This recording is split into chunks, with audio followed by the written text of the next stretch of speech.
Assalomu alaykum, hurmatli tomoshabin. Kanalimizga xush kelibsiz. Video roliklarimiz ostida bir dona like hamda podpisatsiya tugmachasini bosib qo'yishni yodingizdan chiqarmang. Sizlarga 13 fevral kuni taqdim etilgan ob-havo ma'lumotini e'lon qilamiz. Unga ko'ra Toshkent shahrida havo o'zgaruvchan bo'ladi, vaqti bilan yomg'ir yog'adi. Kechasi hamda ertalab tuman tushishi mumkin. Shamol g'arbdan 5-10 metr sekund tezlikda esadi. Harorat kechasi 5-7 daraja iliq, kunduzi esa 10-12 daraja iliq atrofida bo'ladi.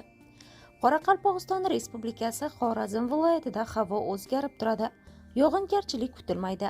Ba'zi joylarga tuman tushishi mumkin. Shamol shimoli-sharqdan 7-12 metr sekund tezlikda esadi. Harorat kechasi 2-7 daraja sovuq, ustiyurtda esa 10-12 daraja sovuq, kunduzi esa 0-5 daraja iliq atrofida bo'ladi. Buxoro hamda Navoiy viloyatlarida havo o'zgarib turadi. Yomg'ir yog'adi. Ba'zi joylarda tuman tushishi mumkin. Shamol shimoli-sharqdan 7-12 metr sekund tezlikda esadi. Harorat kechasi 0-5 daraja iliq, kunduzi esa 10-15 daraja iliq. Cho'l hududlarda kechasi 0-5 daraja sovuq, kunduzi esa 5-10 daraja iliq atrofida bo'ladi. Toshkent, Sirdaryo, Jizzax, Samarqand viloyatlarida havo o'zgarib turadi. Yomg'ir yog'adi. Ayrim joylarda kuchli bo'lishi ehtimoli mavjud. Ba'zi joylarda tuman tushishi mumkin. Shamol g'arbdan 7-12 metr sekund tezlikda esadi. Harorat kechasi 3-8 daraja iliq, kunduzi esa 10-15 daraja iliq atrofida bo'ladi. Qashqadaryo hamda Surxondaryo viloyatlarida havo o'zgarib turadi. Yomg'ir yog'adi. Ayrim joylarda kuchli bo'ladi. Ba'zi joylarda tuman tushishi mumkin. G'arbiy shamol yo'nalishini o'zgartirib, sharqdan 7-12 metr sekund tezlikda esadi. Harorat kechasi 5-10 daraja iliq, kunduzi esa 13-18 daraja iliq atrofida bo'ladi. Andijon, Namangan, Farg'ona viloyatlarida havo o'zgarib turadi. Yomg'ir yog'ib, ayrim joylarda kuchli bo'lishi aytilmoqda. Ba'zi joylarda tuman tushadi. Shamol g'arbdan 5-10 metr sekund tezlikda esadi.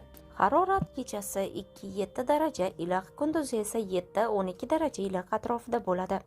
Respublikaning tog'li hududlarida havo o'zgarib turadi.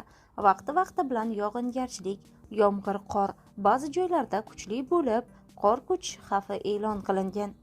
Sel, suv toshqin hodisalari yuzaga kelishi mumkin. Ba'zi joylarga tuman tushadi.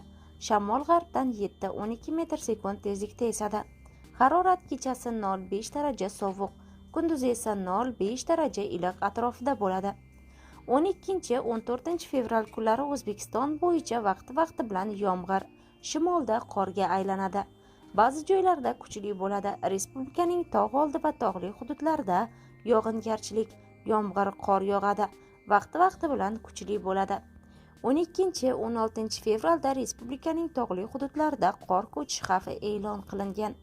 Shuningdek, respublikaning tog' oldi va tog'li hududlarida sel, suv toshqin hodisalari yuzaga kelishi mumkinligi aholini jiddiy xavf ostida qolmasligidan, ehtiyot choralarini ko'rish zarurligidan ogohlantiradi.